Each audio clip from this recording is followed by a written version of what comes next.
6 à 8 ans. Voilà le délai qu'attend aujourd'hui dans certaines juridictions une victime de viol ou d'homicide pour voir son agresseur jugé. Près de 6 000 affaires criminelles patientent dans nos tribunaux et l'inspection générale de la justice a parlé sans détour d'un risque de paralysie. Sur ce constat, nul ici ne diverge.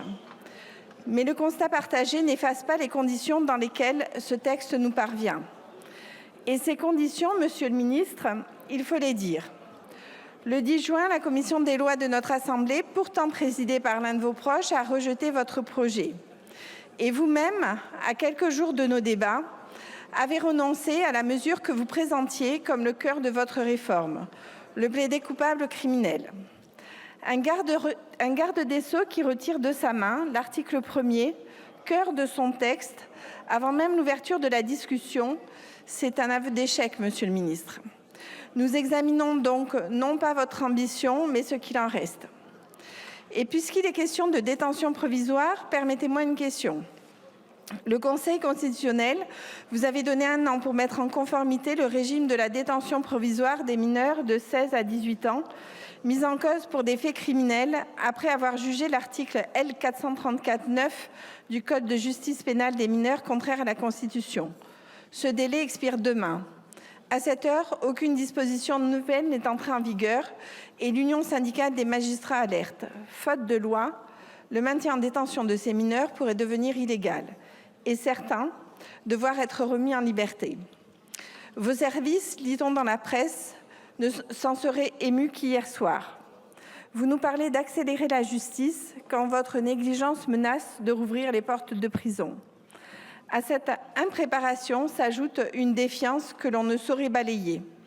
Avocats et magistrats ont défilé ensemble hier de Paris jusqu'à Nouméa. Ils disent une vérité que nous ne contestons pas.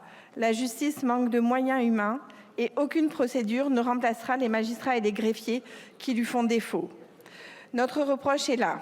À cette pénurie, vous ne répondez pas en donnant des moyens, mais en adaptant la justice à son dénuement. Son expression la plus claire, c'est l'extension des cours criminelles départementales au détriment des cours d'assises. C'est un recul démocratique. Nos cours d'assises sont un héritage de la Révolution qui permet au peuple souverain de juger lui-même les crimes les plus graves. Les renier davantage au prétexte d'un manque de moyens, c'est éloigner le citoyen d'une justice rendue en son nom quand la défiance n'a jamais été aussi forte. Le groupe UDR ne peut soutenir cela. Notre réserve n'est pas pour autant un refus de principe et nous n'opposerons aucun dogmatisme aux mesures de bon sens qui demeurent dans votre texte.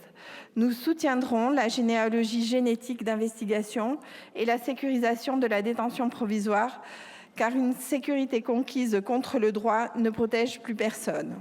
Et nous voterons la visio-audience en Corse et Outre-mer, qui mériterait d'être plus largement déployée pour éviter ces transfèrements à risque dont Incarville a rappelé le coût.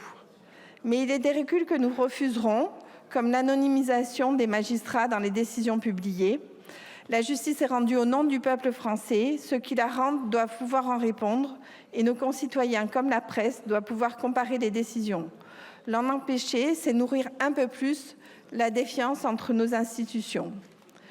Nous ne devons donc à ce texte aucune position de principe. Nous le jugerons sur le fond, article par article. Mais que nul ne se méprenne sur notre exigence. Vous arrivez devant nous, Monsieur le Ministre, avec un texte qui a amputé des professions du droit dans la rue, une commission des lois qui vous a désavoué et une échéance constitutionnelle oubliée.